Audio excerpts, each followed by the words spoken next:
شركة مهندس منسي للصناعات الهندسية والتغليف الحديث تقدم لكم ماكينة عصر الزيوت موديل 811.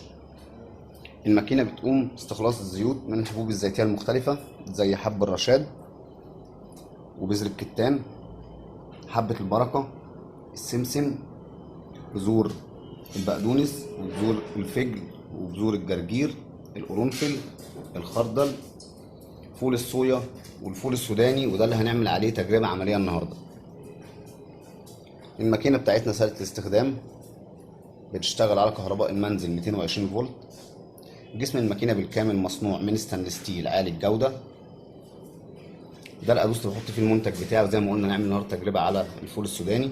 الزيت بينزل لي من هنا وبواقي البذور تنزل لي من هنا. الماكينة صغيرة الحجم، تصلح لعمل مشروع من داخل المنزل أو محل صغير. بنبدأ نشغل المكنة من الزرار ده.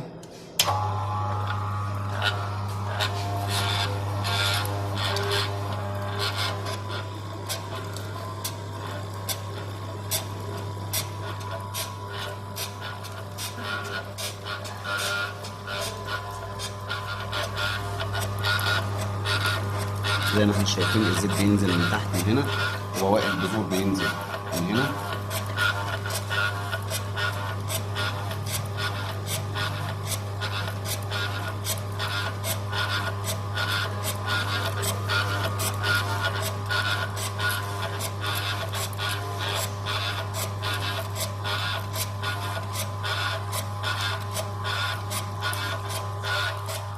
ماكينة عصر الزيوت موديل 811 مقدمة إليكم من شركة المهندس منسي للصناعات الهندسية والتغليف الحديث.